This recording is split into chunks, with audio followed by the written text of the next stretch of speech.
อรหันตสัมมาสัมพุทธเจ้าผู้เป็นบรมครูของมนุษย์และเทวดาทั้งหลายทรงเวลาต่อไปจะนำเอาพระธรรม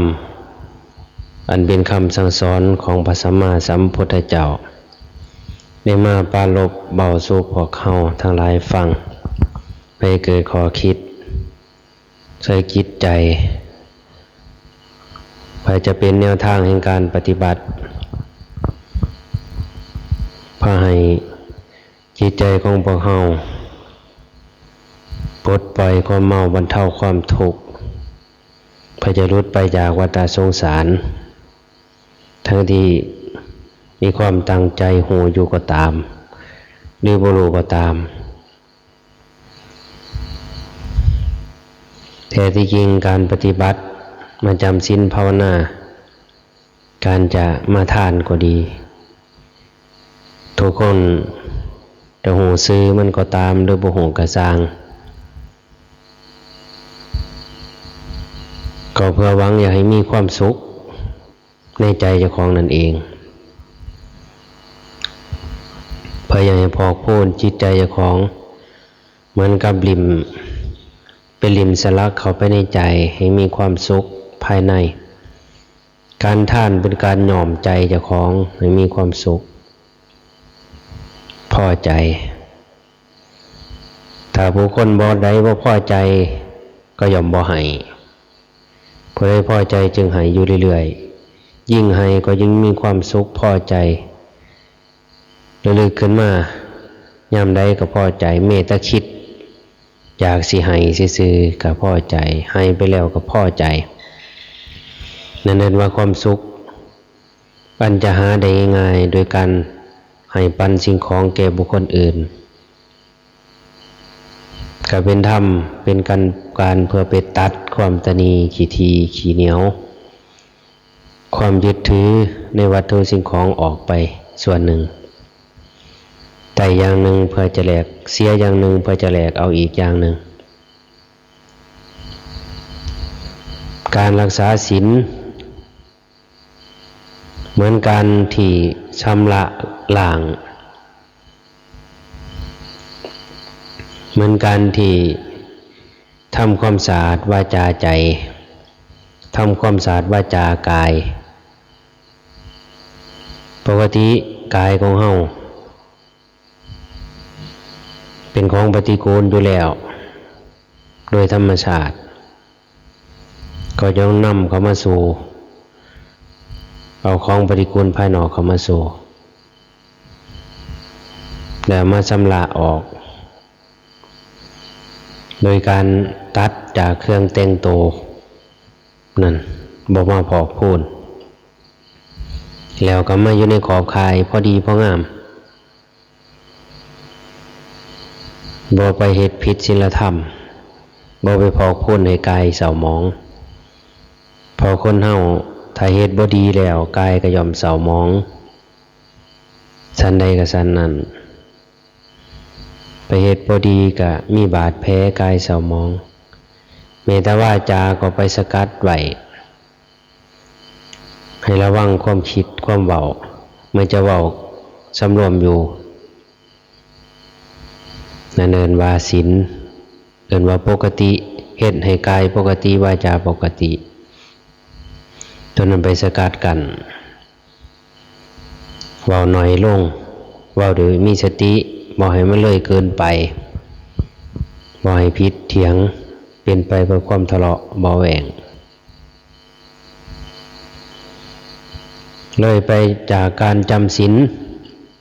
ศีลนี่มารักษาวาจากับกาย เลยไปจากการจำศีลก็คือภาวนา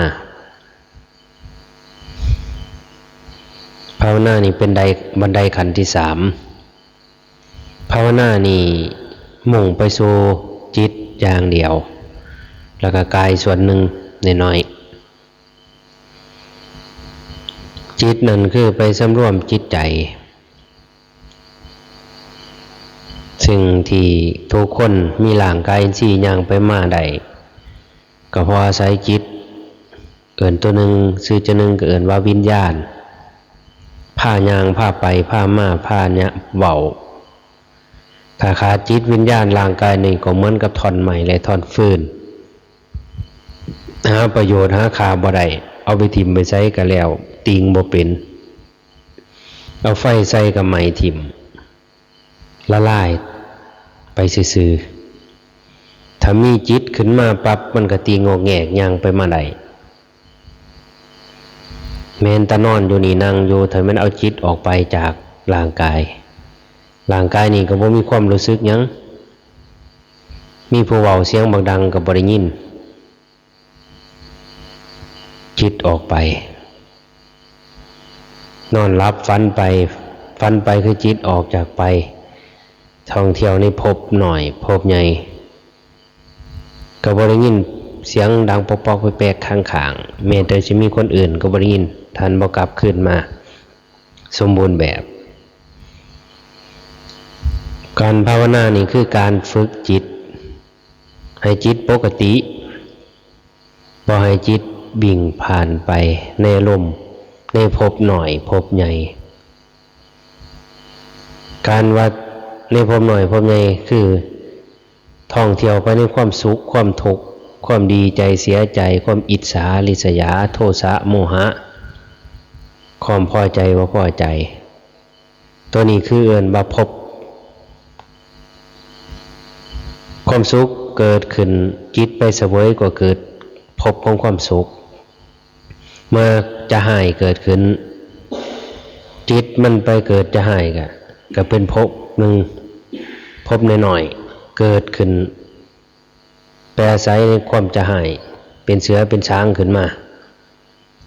ตั้งอยู่ข้าวหนึ่งก็หายไปดับไปเกิดขึ้นดับเกิดขึ้นดับอยู่ในขณะทุกขณะของจิตพาโยคาวจรผู้ฝึกเจ้าของต้องตามให้ท่านเห็นความจิตของเจ้าของการเกิดของจิตการปฏิบัติพอเฮาทั้งหลายมีใหญ่นั่งภาวนามาพอสมควรหลายปีพอเติบลังคนนั่งมาจะเป็นสาวคนการนั่งนี่ก็ดีแล้วแต่ว่าเฮาก็ต้องพัฒนาจิตเฮาสูงขึ้นไปก็การนั่งอยู่ซื่อๆนี่ล่ะให้หูไปท่านเท่าท่านจิตความเกิดของจิตความตั้งอยู่ความดับจิตมันเกิดดับเกิดดับเกิดดับความคิดเกิดขึ้นสิ่งใดเกิดขึ้นจิตมันก็เสวยอารมณ์สิ่งนั้นสุขบางทุกข์บางดีใจเสียใจตั้งอยู่ชั่วขณะข้าวหนึ่งก็ดับไปเอาอารมณ์ใหม่เข้ามาเปลี่ยนก็มาเกิดขึ้นอีกเกิดฮักเกิดสร้างข้าวเดียวตั้งอยู่ดับไปเกิดฮักเกิดสร้างข้าวเดียวตั้งอยู่ดับไปมันเป็นอย่างสี่จิตของคนเป็นเบิดกุคนที่เว้ามานี่จิตที่บ่เกิดบ่ดับเป็นอมตะคือจิตพระอรหันต์เกิดอยู่เดียวนี้ยังบ่แล้วนอนหลับก็ยังเกิดนอนหลับฝันไปมันก็เกิดดับเกิดดับเกิดดับจะไหนนอนหลับฝันไปกับฝันไปสู่ภพหน่อยภพใหญ่ฝันเห็นงัวเห็นควายเห็นไหหน้าตากาเห็นลูกเห็นหลานนักเขาบางคนฝันเลยไปเห็นภพเห็นศาสตร์เจ้าของมีลูกมีผัวอยู่ก็ยังฝันไปมีลูกมีผัวอีกอันหนึ่งไม่ยิ่งฝันเป็นผู้ชายฝันเป็นไม่ยิ่งนั่นคือการจิตมันไปอยู่ในภพภาวะภพหน่อยเกิดในภพหน่อยภพใหญ่มันเป็นคู่คนแต่ที่ว่านี้พระเจ้าให้หูเท่าท่านตามมันแล้วก็ไปดับมันเกิดขึ้นเพราะเหตุใดมันตั้งอยู่เพราะเหตุใดมันสิดับไปโดยวิธีใดจงหาทางมันต้องมีเหตุเกิดมันก็จังตั้งอยู่ใดดับไปก็ต้องมีเหตุมันจังดับคือคนเฮาสิสร้างขึ้นได้จะหายขึ้นได้ก็ต้องมีเหตุมีผู้เหตุให้จะหายสนะ จะให้ขึ้นมันก็บ่อยู่โดนตั้งอยู่ข้าวหนึงมันก็สิดับจะให้ขึ้นบือว่าระบายออกหรือบ่มีผู้คัดยุขึ้นมีผู้เสยข้าวเดียวมันก็ดับไปก็เศร้าจะให้พี่ให้น้องให้ลูกให้ผัวให้ลูกให้หลานข้าวเดียวก็ตั้งอยู่ข้าวเดียวก็ดับมันเป็นจังซี่จิตของคนพระพุทธเจ้าเพิ่นให้ตามหูเมื่อความจะให้เกิดขึ้นอย่าท่านเผาปรุงไปให้ไปสกัดมันไว้ให้หูเท่าท่านมันบ่แสดงออกมาคำว่าสกัดคือบ่แสดงออกมาคมมันได้ไว้โดยอารมณ์ของสมาธิมีขันติบีบมันไว้แล้วมันก็สิดับลงโดยที่บ่ได้แสดงความจะหายมาต่อบุคคลอื่นจังซี่นะมีเปรียบง่ายๆสรุปแล้วทุกสิ่งอย่างว่าจิตเฮาท่องเที่ยวไปในภพหน่อยภพใจความคิดความหักความสร้างความโลภความหลงอิจฉาริษยานี่คือภพเหตุเกิดของมันก็เกิดนับมาจากความทะเยอทะยานนั่นเองความอยากให้คนอื่นหักเขาบ่หักก็หน่อยใจเสียใจทุกข์ใจอยากให้คนอื่นหักถ้าเขาหักก็ดีใจสุขใจมันก็เกิดนี่เว้าตัวใหญ่มันตัวน้อยมันขอรอขี้แหละความอยากตัวนี้พระพุทธเจ้าเอิ้นชื่อมันว่าตัณหาพระพุทธเจ้าแยกออกเป็น3ตัวความอยากมีอยู่3ระดับกามตัณหาแบบหยาบแบบเลี้ยวเห็นโตความอยากแบบเลี้ยวกามตัณหาอยากได้วัตถุสิ่งของอยากได้วัตถุสิ่งของอยากได้รูปได้เสียงได้กินได้รสได้สัมผัสเรียกว่ากามตัณหาเห็นของเขาอยากได้ของเขาเห็นของงามๆก็อยากได้มาเป็นของเจ้าของกามตัณหาได้ยินเสียงไพเราะก็อยากไปเบิ่งไปดูไปฟังอยากได้มาเป็นของเจ้าของนั่นเอิ้นว่าชื่อว่ากามตัณหานี่ตัณหาระดับหยาบอันที่2ภาวะตัณหาภาวะคือภพตัณหาตัวนี้ละเอียดลงไปภาวะคือภพการเกิดขึ้นตั้งดับการฝันไปสู่อดีตอนาคตเห็นผีสางนางใหม่เทวดาฝันว่าเป็นลูกเป็นเต่าเป็นพ่อเป็นเมียเป็นอ้ายเป็นชายเป็นเอื่อยเป็นน้องกันนั่นเอิ้นว่าภาวะตัณหาคือความทะเยอทะยานความอยากอยู่ในภพเมื่อเป็นอ้ายกันแล้วเป็นเอื่อยก็ยังเป็นอีกเมื่อเป็นผัวเป็นเมียกันแล้วก็ยังเป็นอีกปุถุชนพระเจ้าเอิ้นว่าบุพเพเคยได้ตักทำบุญลงศาสตร์ตาบาตรห่มขันเป็นผัวเป็นเมียกันมาแต่ก่อนมาพอกันอีกก็มักกันอีกอยากเป็นอีกว่าซั่นนะมักกันอีกอยากเป็นอีกเป็นแล้วก็เป็นผัวเป็นเมียกันสร้างภพสร้างศาสตร์สร้างบ้านสร้างเรือนยามดีใจก็หัวยิ้มแย้มแจ่มใสยามทุกข์ใจมากก็หายกันตีดาขากันโคตรพ่อโคตรแม่บักหาอีผีว่ากันนั่นเพิ่นว่าภาวะตัณหาคือภพการเกิดภพหน่อยภพใหญ่ภพใหญ่ๆคือการเกิดเป็นสัตว์เดรัจฉานเป็นมนุษย์เป็นเทวดาเป็นอินทร์เป็นพรหมภพน้อยๆคือความคิดเกิดขึ้นดับเกิดตั้งดับเกิดตื่นอยู่ตั้งดูดับนี่นั่งอยู่ศาลานี้มันเกิดภพเกิดชาติพันกว่าเสือละลังเทียบ่เข้าไปเกิดอยู่น้ำลูกบ่เข้าเกิดอยู่ในสมบัติน้ำงัวน้ำข้วยบ่เข้าเกิดอยู่เฮือนบ่เข้าเกิดน้ำผัวเกิดน้ำเมียเกิดน้ำผู้สาวเกิดน้ำผู้บ่าวนี่เพิ่นเอิ้นว่าภาวะตัณหา ตัณหาคือกะความทะเยอทะยานพอใจรักใคร่ในภพตัวนี้จับบ่ได้มันเป็นห่วงแห่งความเมาต่อไปอันที่สามละเอียดไปกว่านั้นอีกเรียกว่าวิภวตัณหาตัณหาไม่มีไม่อยากนั่งเทียนนั่งอยู่นี่บ่อยากบ่พอใจนั่นของบ่อยากเกิดข่อยนั่นแหละวิภวตัณหามันทุกข์ข่อยบ่อยากเกิดก็เป็นวิภวตัณหาบ่อยากเกิดเป็นคนเป็นเทวดาเป็นมนุษย์ก็เป็นวิภวตัณหาความอยากอันใหญ่อีกเป็นมนุษย์อยู่นี่เป็นผู้หญิงก็บ่พอใจในตัวเจ้าของเป็นผู้ชายพอใจนะครับเพราะว่าวิภวตัณหาความ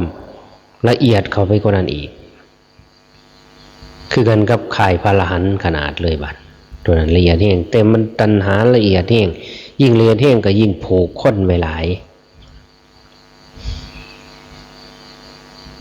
ลงข่าวว่าเจ้าของได้เห็นธรรมบรรลุธรรมข่อยเห็นเทวดาตัวสันก็ว่ามันเจ้าของขักแล้วเห็นผีก็ขักอย่างไปแต่ไสทั้งมีเห็นแต่ผีมีแต่ผู้มาขอส่วนบุญเห็นเทวดาทั้งหลายแตกสวดๆว่าสันนั่นแหละเขาว่าตัณหาในภพตัณวิภวตัณหา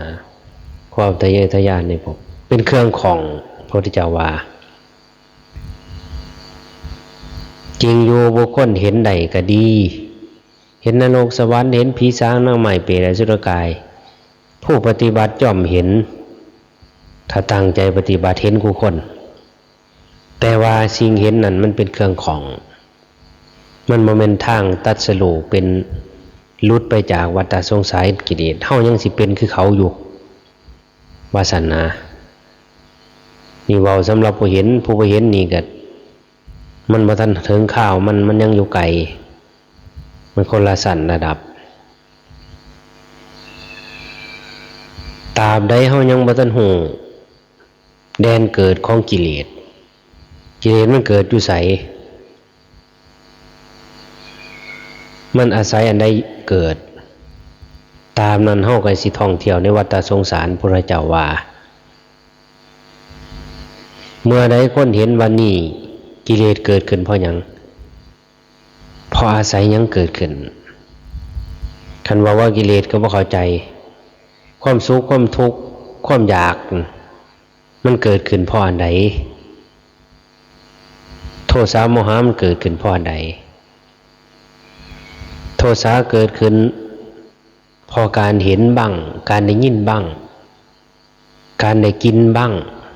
การได้ลิ้มรสบ้างการได้สัมผัสบ้างนี่คือแดนเกิดของมันโทสะก็คือความจะหายความฉุนเฉียวคันว่าโทสะก็บ่ฮู้อีกคันว่าความจะหายบ่ฮู้อีกปานก็แม่นเบิดนั่นล่ะแต่ยังสอนกันความฮักเกิดขึ้นเพราะอาศัยหยังความฮักเกิดขึ้นเพราะอาศัยการได้เห็นการได้ยินการถือกินการได้ลิ้มรสการได้สัมผัสแดนเกิดของมันการได้ถูกต้องจังเกิดความฮักได้จังเกิดความสั่งได้คนตาบอดก็มีความฮักมีลูกมีเมียก็พอหูมันได้ยินดังมันได้กินได้เมียคือกันก็ว่างามเติบฟังเสียงเป็นตางามขนาดว่าเมียงามเอามือค้ำเอานี่นะว่าสมมตินี่คือแดนเกิดของมันแดนเกิดของตัณหาของความอยากเกิดขึ้นมาจากนี้มันจะตั้งอยู่เพราะเหตุใดเมื่อบุคคลใดเขาไปพ้อใจมันเขามาสู่ใจพ้อใจยึดมั่นของกูอภิชฌาเพ่งเล็งของกูเมื่อได้เกิดเป็นของกูอยากได้เด้ อยากเอามาเป็นของเจ้าของเด้ของกูขึ้นมาเมื่อใดมันก็ตั้งอยู่ในใจมือนั้นเมื่อใดว่าละคำว่าของกูได้แล้วมันก็สิดับไปมื้อนั้นก็เป็นคนคือกันกินเขาจำประแดกว่าแก้วเพชรคือกันนี่ล่ะแต่มันต่างกันที่จิตความรู้สึกและนึกคิดนี่คือความแตกต่างพระพุทธเจ้าเพิ่นเว้า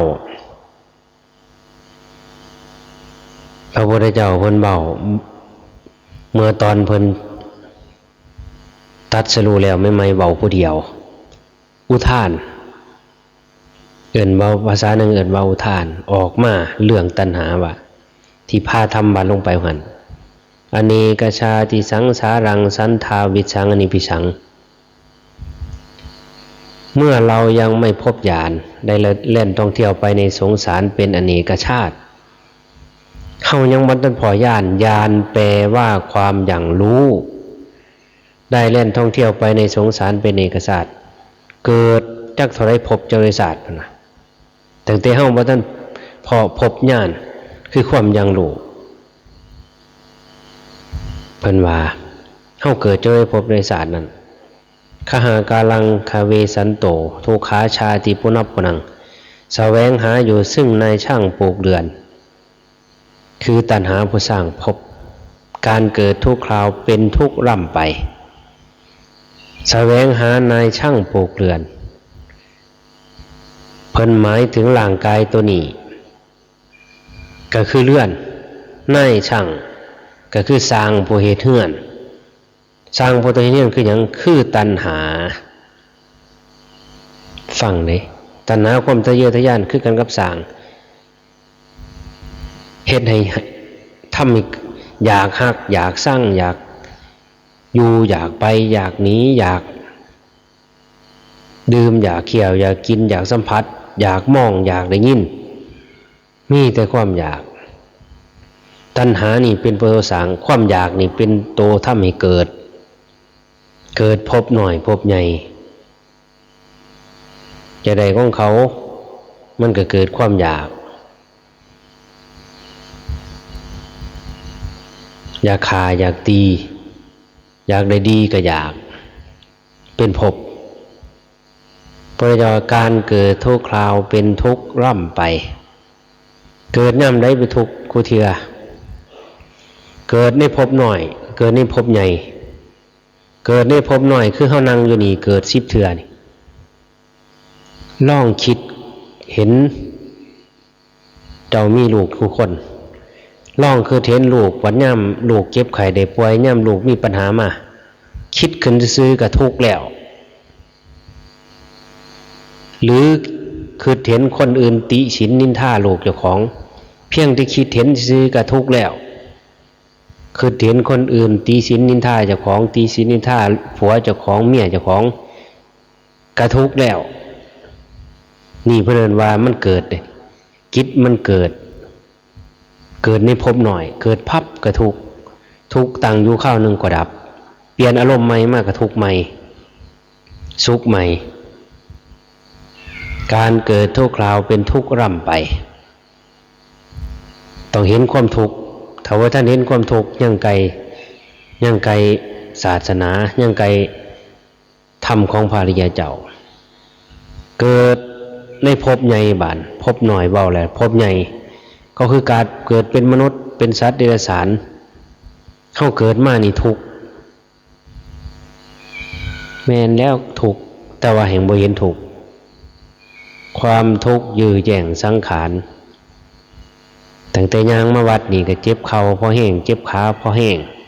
ขึ้นศาลาก็คือจังมันโตเจ้าของซื่อๆกันนักทุกข์แบกสังขารแบกภาระย่างไปกับนักเถ่ามานักเจ้าของนักยังนักโค้งกระดูกอันนี้นักเส้นเอ็นกระดูกอันนี้ตั้งแต่น้อยกำลังหลายบ่นักแห้งเถ่ามามันนักขึ้นศาลาก้าวขึ้นแต่ละเทียขาสั่นทดๆก็มีได้ซักไม่ก่อนเถ่านั่งลงแล้วสิลุกขึ้นก็ได้โยหาจังหวะคมยัน มันหนักโครงกระดูกหนังสากอันนี้ทุกข์บ่หรือสุขบาดนี่เกิดเป็นสัตว์เดรัจฉานเกิดเป็นไม่ยิ่งว่าสิดีโอเกิดเป็นชายว่าสิดีกระทุกข์คือกันบ่เฒ่ามาก็บ่เลินกันแขวเหี่ยเบิดกินเขาก็บ่ได้คือกันเจ็บไข้ได้ป่วยคือกันเกิดเป็นผู้หญิงว่าจะดีก็คือกันทุกข์คือเก่าออกสภาพเดิมคือกันหมดแตกต่างแต่เอิ้นชื่อว่าหญิงหรือชาย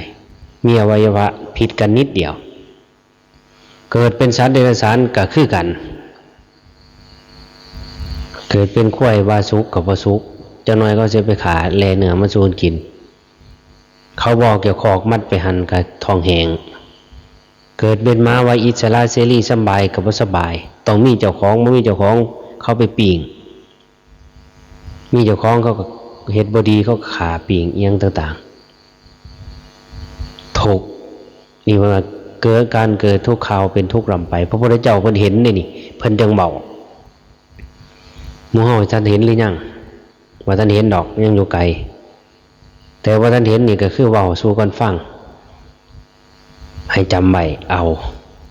ขามันเห็นเดี๋ยวนี้บ่ท่านเห็นดอกหูอยู่มันบ่ท่านเห็นมีต้นเหตุแต่พระพุทธเจ้าเพิ่นเฮ็ดบานเมื่อหูสองอย่างว่าหูนายช่างผู้ปลูกเรือนแสวงหานายช่างนายช่างคือตัณหาเฮือนคือร่างกายตัณหานี่เป็นผู้สร้างภพ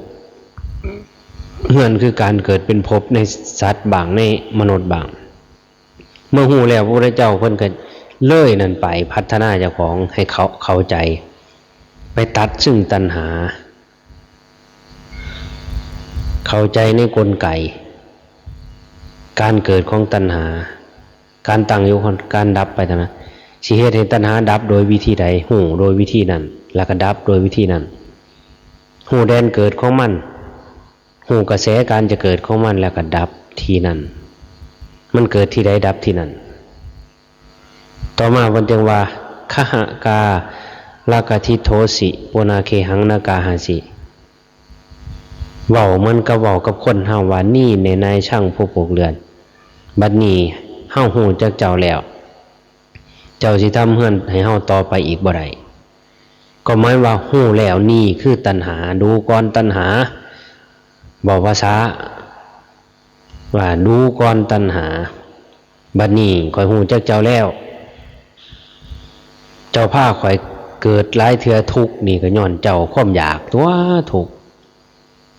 แห่งอยากได้หลายแห่งทุกข์หลายอยากได้น้อยก็ทุกข์น้อยลง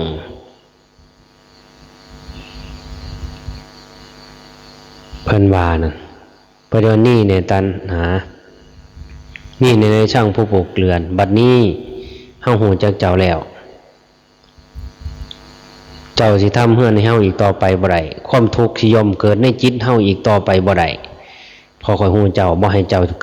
ทุกข์ข้อยสกัดไว้เฮ็ดจังได๋เพิ่นว่าหัก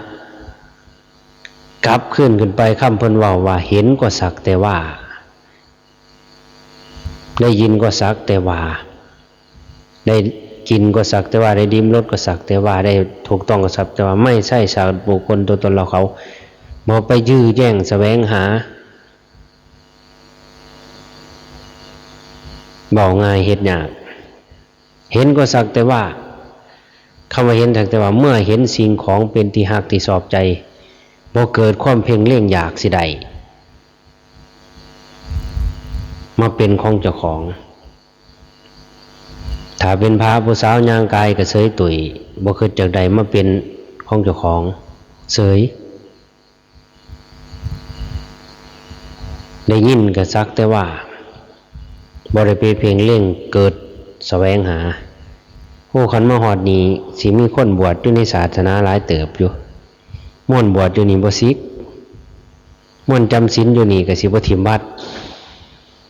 แม่นเมื่อบ้านก็สิบ่ทิ่มดอกวัดแต่มันบ่ทันฮอดนี้มันก็ยังไกลมันหลุมๆดอนๆเสษะสายเสขวา พระพุทธเจ้าเพิ่นเบาต้นเหตุแต่พระองค์พัฒนาเจ้าของให้หูถึงโครงเลื่อนโครงสร้างการเกิดของภพของศาสตร์ไปหักเสียทำลายยกจิตของพระองค์ออกจากสิ่งนั้นสรุปว่าจิตของพระองค์บ่ถูกเสียดแทงแม้แต่เห็นก็บ่ได้ทำให้จิตของพระองค์หวั่นไหวเมื่อได้ยินคนด่าเบิดบ้านเบิดเมืองนั่งบางคนจ้างคนไปด่าพระพุทธเจ้าเบิดเมืองพระองค์ก็บ่ได้สถานใจของพระองค์เสยตุยจนพระอานนท์ได้บอกนิมนต์หนีนิมนต์พระองค์นี้ถอนชาวเมืองด่าปล่อยเป็นหยังจังด่าจังปล่อยถือจ้างให้ด่าเขาบ่สั่งพระพุทธเจ้าอิจฉาริษยาที่พระพุทธเจ้าดูถูกร่างกายของเพิ่นนางมาคันธิยาเป็นหญิงที่มีรูปร่างสดสวยงดงามเจ้าชายทั้งหลายพระราชามหาบดีมาขอพ่อกับพระท่านให้ไผมาคันธิยาพามมันผสมกับลูกสาวเจ้าของมันงามลูกสาวงามจนสิหน่อยผู้ชายนั้นเป็นเศรษฐีก็จริงแต่ว่าแห่งผสมกับลูกสาวเจ้าของต่อมาเห็นพระพุทธเจ้าของเฮามาบริลักษณะงามก็โอ้นี่บุรุษคนนี้สม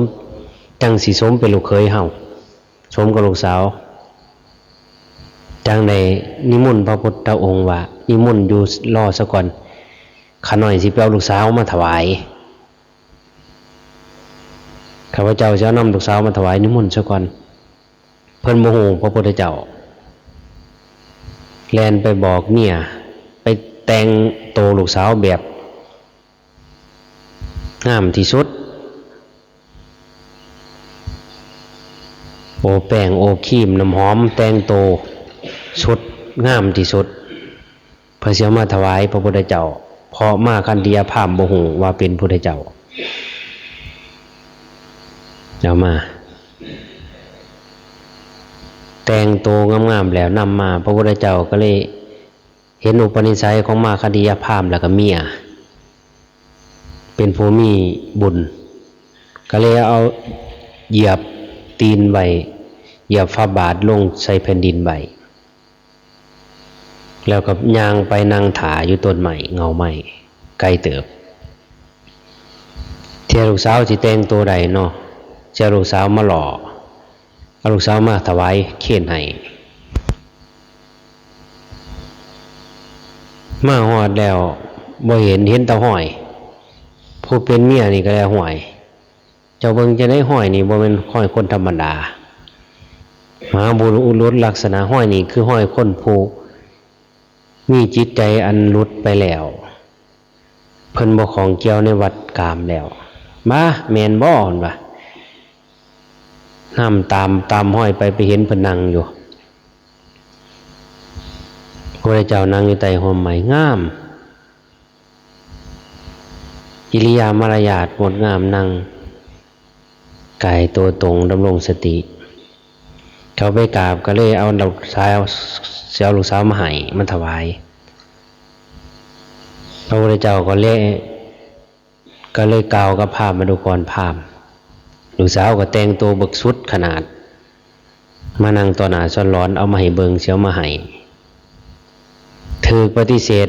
เต็มทีต่อหน้าพระเจ้าบ่ได้มองถึงจิตใจของนางมาคันธียะแต่มองไปเห็นคุณประโยชน์คุณธรรมของพ่อและแม่ของนางมาคันธียะก็เรียกว่าดูก่อนพราหมณ์เฮาตถาคตเกิดขึ้นในตระกูลสากยราชมีนางสมนุม60,000นางมีชายาความงดงามมหาสมบัติทั้งหลายทั้งปวงมากมายเฮาสละเอาถิ่ม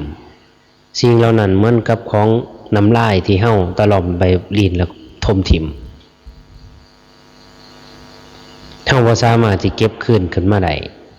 พุ่นเปรียบใส่กันกับขี้กระเทอน้ำลายสิไปเอากลับคืนมาอมใหม่บ่ได้ ยิ่งกว่าลูกสาวของเจ้างามกว่านี้เฮาตถาคตก็แม้แต่จะเอาตีนถือกับบ่กล้าแม้แต่จะเลี้ยวเบิ่งก็เป็นของปฏิกูลโสโครกซ้ำน้ำลายที่เฮาทมถิ่มแล้วเฮาสิเอามาเก็บขึ้นมาจังได๋อีกลูกสาวเจ้าว่าซั่นบ่ให้พราหมณ์เห็นอุปนิสัยของพุทธองค์พราหมณ์ก็เข้าใจเมียพราหมณ์เข้าใจว่าเพิ่นบ่เป็นคนธรรมดาจิตใจเพิ่นหลุดแล้ว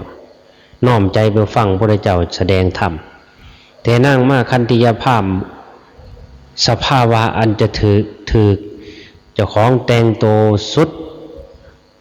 พอสิย่อให้ผู้นี้ไปหอดแล้วถือปฏิเสธคนทั้งหลายว่าเจ้ามันคืองามหูกะงามตากะงามขิวงามผมงามไปหอดพระพุทธเจ้าว่าของปฏิกูลว่าเป็นซากศพว่าซั่นดูถูกแข่งในความรู้สึกของผู้หญิง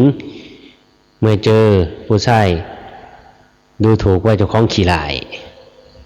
เจ้าของแง่งแวนเบิ่งกัดยิ้มอยู่ผู้เดียวว่างามเติบไปกับปากแวงๆก็ว่างามอยู่เด้ผู้ใดก็ดีตาเล็กๆก็ว่าเจ้าของงามเติบคันมีผู้บ่าวมาส้มว่าโอ้เจ้างามจังซั่นจังซี่โอ้ยนอน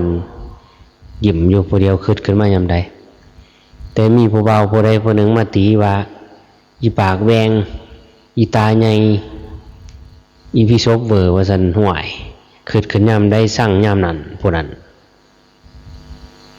เป็นจังซั่นอยู่บ่แม่ใหญ่นี่รับหรอบ่ก็ว่าเป็นจังซั่นได้เนาะอันนั้นคือการนั่งมคันธิยาพระพุทธเจ้าปฏิเสธต่อหน้าเครียดแห้งบ่ปากแห่งบ่กล้าเว้าต่อหน้าเครียดพระพุทธเจ้าแสดงธรรมให้พ่อกับแม่เพิ่นฟังแล้วก็หนีพ่อกับแม่ได้คุณธรรมหูศีลหูธรรมเข้าถึงพระรัตนตรัยแต่ลูกสาวเกิดความอิจฉาความริษยาขึ้นเครียดต่อมาพ่อกับแม่ก็เลยยกให้ไปเป็นอัครมเหสีของพระเจ้าอุเทนได้เป็นอัครมเหสีของพระเจ้าอุเทนเมื่อได้เป็นอัครมเหสีกับมีอำนาจวาสนาเป็นมเหสีพญาแต่ยินข่าวว่าพระสัมมาสัมพุทธเจ้าเสด็จมาในเขตของเจ้าของไปจ้างคนเอาทรัพย์โดยอำนาจของเจ้าของไปด่าให้พระพุทธเจ้า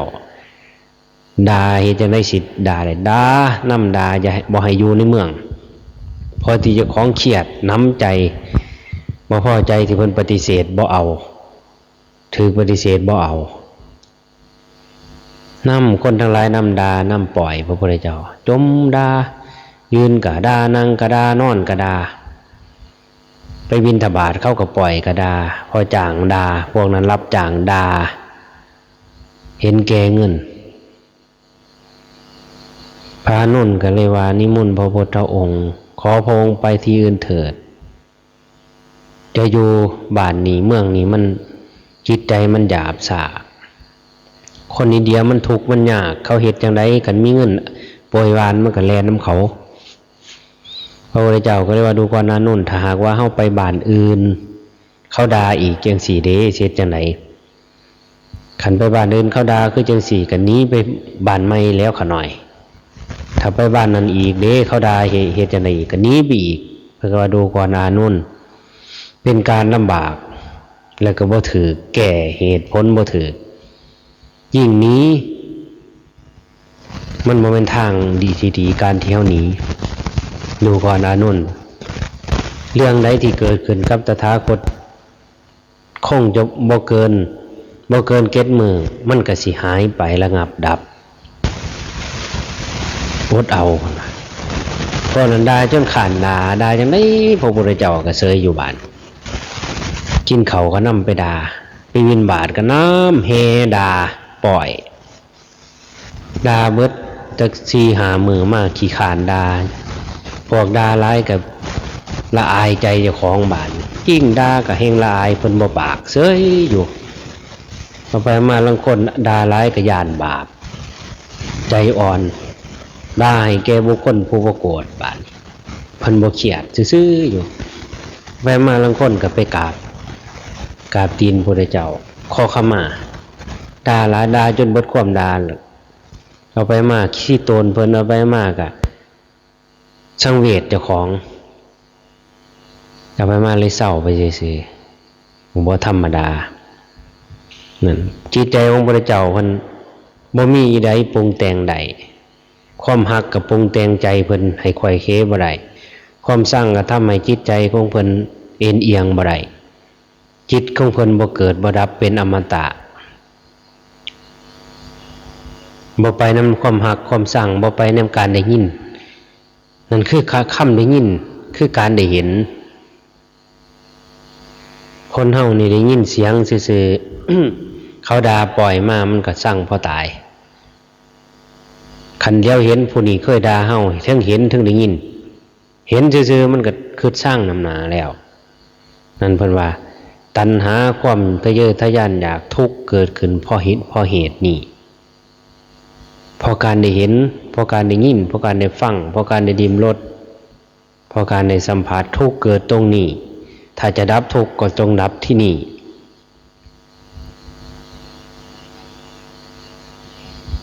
พระพุทธเจ้าของพวกเฮาทั้งหลายก่อนสิใส่คำว่าเป็นพุทธะบ่เป็นเรื่องง่ายก่อนสิเอานำคำสอนมาประกาศป่านนี้พวกเฮาทั้งหลายเกิดมาก่อนพุทธันดรเฮาก็ค่อยเดินตามพระพุทธองค์ที่เพิ่นวางปูทางศาสนาไว้แล้วเป็นพาก็ตามเป็นโยมก็สร้างแล้วแต่กำลังศรัทธาผู้ใดไปไหวไปสาพระสงฆ์เจ้าผู้มีศรัทธาหลายบวชตั้งแต่น้อยๆบ่ทันได้ลูกได้เมียจนตลอดชีวิตอายุไขมุ่งมั่นสู่การภาวนาทำใจเจ้าของสะสมบารมีไปต่อกรกับพยามารเพื่อสิไปกำจัดความเมาบรรเทาความทุกข์ไปเอาความทุกข์ออกบางคนเอาออกได้บางคนยังบ่ได้ต้องรอไปอีกพบใหม่บางคนตั้งครอบครัวมีลูกมีเมียเห็นความทุกข์ในการสร้างครอบครัวว่าท่านเห็นความทุกข์ในการเกิดไปเห็นความทุกข์ในตอนเมื่อมีครอบครัวเมียด่าบักฮาบักผีตอนหากันปานสิคืนกินได้เที่ยวไปหากันนอนบ่หลับคือหอดกันจ่อยๆมีหยังก็คือหอดตื่นขึ้นก็คือหอดนอนดูก็คือหอดบัดไปอยู่นำกันโดนๆนั่นเขาไก่เห็นกันดูๆเกิดความเบื่อหน่ายบักฮาบักผีอีหามึงนำซ้ำเอามือเอาตีนใส่ผอมเกิดความเบื่อหน่ายในทุกข์ในการสร้างครอบครัวมีลูกขึ้นมาก็ทุกข์มันบ่ฟังความทุกข์น้ำลูกเจ็บไข้ได้ป่วยทุกข์นั่นบ่ได้ใจมีแต่ทุกข์เพราะย่านลูกมีภัยเบื่อหน่ายในสังขารในโลกในการสร้างออกมาบวชถ้าผู้บ่เบื่อหน่ายบ่บวชสู่แม่นเมียตายก็ไปหาผู้ใหม่ป้าผู้นี้ไปเอาผู้ใหม่เห็นผู้ใหม่งามคือเก่ารูปใสคือเก่านั่นมันบ่ทันหูความทุกข์ในภพมันก็ต้องเกิดไปอีกเป็นล้านๆโกรธภพผู้หญิงคือกันพอตายเผาห้าใหม่ตั้งแต่ว่าท่านตายก็เลี้ยวเบิ่งอยู่บ่ท่านหาใหม่ก็ดีแต่ผู้บางคนไปเอาหันเห็นความทุกข์เพราะการตั้งครรภ์เพราะการมีลูกเพราะการเอาใจผัวเอาใจอยู่ขนาดคำหวานปานน้ำอ้อยลังเทียก็ถือปฏิเสธถือกระแทกแดกดันขึ้นกับผัวก็ดีกับลูกบักลาบักค่ำเขาเอาขึ้นกระแทกแดกดันว่ามันเถิบตีนได้พร้อมเห็นความทุกข์ในการมีครอบครัวน้อมใจไปบวชกายบวชบ่ได้ใจบวชเอาใจออกภาวนาหัดเอาใจออกบ่ให้ยึดถือนั่นเริ่มจากนั้นไปภาวนาเอาใจออกจากสิ่งนั้นจากภพบ่ได้ปรารถนา สิสร้างสิอยู่น้ำเจ้าอีกต่อไปแต่ว่าก็อยู่น้ำเจ้าแต่ว่าทำใจโยกใจเจ้าของออกมาจากสิ่งเหล่านั้นอยู่น้ำกันสักแต่ว่าอยู่น้ำกันนี่คือหาทางออกนี่คือผู้เห็นมองเห็นการสร้างครอบครัวมันเป็นทุกข์บางคนพอเห็นตอนนี้ไปเห็นตอนเฒ่าตอนป่วยตอนแข็งแรงอยู่แย่งแสวงหาตอนเฒ่ามาเห็นบาดลูกกับมีเป็นขอบเป็นครัวเมียกับเป็นอยู่ผัวกับอยู่ดีเห็นเจ้าของบาดร่างกายสุกสักโซโซสันโดดดาวปวดแข้งปวดหูปวดตาปวดขาเบื่อหน่ายอิ่มเอื่อมละอาทุกข์นี่บีบคั้นไปแสวงหาคันเป็นผู้ชายก็จะบวชบ่อยากบวชก็มาจำศีลมานั่งภาวนานั่งภาวนาเพื่อสิเอาใจเจ้าของออกจากสิ่งนั้นออกจากเครื่องผูกจากสามีภรรยาจากขอบจากขั้วจากวัตถุสิ่งของคันเป็นผู้หญิงก็ไปจำศีลภาวนาเพื่อสิเอาใจเจ้าของออกพอสิ่งนั้นพ่ายทุกข์มีลูกก็ทุกข์มีสามีก็ทุกข์มีภรรยาก็ทุกข์มีสมบัติก็มีแต่เครื่องทุกข์ทุกข์หยังทุกข์เพราะการเอาใจผัวทุกข์เพราะการเอาใจเมียทุกข์เพราะการเอาใจลูกทุกข์เพราะลูกบ่ได้ดังใจทุกข์เพราะมีสมบัติทุกข์เพราะสมบัตินั้นย่านสิเสียไปมีแต่ทุกข์เมื่อเห็นทุกข์แล้วก็พยายามหาทางออกแต่บางคนบ่เห็นแม้จะเฒ่าจนสันโดดดาวป่วยเกือบตายอยู่เศร้าขึ้นมาก็ยังคือเก่าข่อยห่วงเจ้าเด้ย่านตายจากเจ้าย่านเจ้าตายจากข่อยบักลาอีนางบักคำเมเฒ่าพ่อเฒ่าข้วยเฮาหน้าเฮาคือเก่าบัดสิตายก็ยังห่วงอยู่นั่นยังบ่ทันเห็นเพิ่นผู้บ่เห็นนี่ก็เกิดอีกจักเท่าใดเที่ยก็สิทุกข์ให้น้ำกันให้น้ำเมียให้น้ำผัวให้น้ำลูกให้น้ำเต่าแต่ถ้ามาเสียอยู่ว่าเพื่อมีไงพอน้อยคนสิบ่ให้น้ำลูกบ่ให้น้ำผัวน้ำเมียพระพุทธเจ้าว่าเพิ่นว่านั่นผู้มีเมียก็ได้ให้น้ำเมียมันสิได้ให้อยู่หม่องนึงหั่นล่ะผู้มีผัวก็ได้ให้น้ำผัวอยู่แม่นบ่ให้ออกเสียงกากๆก็เป็นให้ทั้งในล่ะน้ำตาตกในมันบ่ได้ดังใจบางอย่างผู้มีลูกก็ได้ให้น้ำลูกหลายเทื่ออยู่ลูกบ่ได้ดังใจปรารถนาให้เขาได้ดีบ่ได้บางอย่างก็ได้ให้แม่นบ่ให้ออกเสียงก็เป็นน้ำตาตกในเพิ่นว่าให้น้อยเนื้อตามใจนั่นมันทุกข์นี่คือความทุกข์บีบคั้นพอการเกิดเป็นมนุษย์พระพุทธเจ้าจะว่าการเกิดทุกขังเป็นทุกข์ล่ำไปเพิ่นบอกเฮาได้นี่เพิ่นเว้าเองแต่ว่ามันสะท้อนมาฮอดเฮาว่าการเกิดทุกคราวเป็นทุกข์ล่ำไปเฮายังสิจะเกิดมาทุกข์อีกอยู่บ่นอหลายภพอีกอยู่บ่คันว่าบ่จะเกิดเพิ่นก็ว่าบ่จะเกิดโลดบานคันมาฮอดนี้บ่จะเกิดปรุงแต่งเอาสิบ่เกิดบ่ข้าวผัดแต่ความใหม่เห็นผู้บ่าวยังขึ้นมักเห็นผู้สาวยังขึ้นมักมันจะบ่เกิดจะได้มันเกิดนั่นเกินมักยังเกิดเห็นผู้นั้นบ่พอใจยังสั่งนั่นมันก็เกิดแล้วเกิดสั่งมันเกิดตัวนี้ก็เป็นตอภพอาสาทเบาถึงความเบาพระพุทธเจ้าเป็นธรรมะอันควรจะได้ยินได้ฟังสำหรับผู้ปฏิบัติผู้แสวงหาถึงทางแสวงหาวิโมกขธรรมแสวงหาถึงทางออกจากทุกข์แสวงหาทางออกจากวัฏฏะสงสารควรจะต้องเข้าใจในสิ่งนี้ถ้าเฮายังบ่ทันเข้าใจในสิ่งที่เว้ามานี้เฮาก็ยังอยู่ไกลยังจะต้องเกิดอีกหลายภพชาติยังสิต้องมาให้น้ำผัวน้ำลูกน้ำเต่าน้ำเมีย นำทรัพย์สมบัติจะเรื่องการบาดสองยังสิมาปวดแข้งปวดขาปวดหูปวดตายังทุกข์ทรมานยังสิมาทุกข์น้ำร่างกายอันสุดโทรมอันเหื่อนห่างๆมะเละเปปะเถามาอยู่จังสี่อีกหลายภพหลายศาสตร์จังว่าขอให้เฮาทั้งหลายได้พินิจพิจารณาสิ่งที่กล่าวที่เว้าสู่ฟังอันเป็นคำสอนพระเจ้าเป็นเครื่องเตือนใจครูบาอาจารย์ไม่ออกทุกคนผู้ได้ยินได้ฟังให้น้อมรำลึกนึกอยู่บ่อยๆคิดอยู่ลำแล้วลำเพื่อสิทำให้จิตใจเฮาเห็นส่องปองทางเพื่อสิดึงเจ้าของออกจากวัฏฏะสงสาร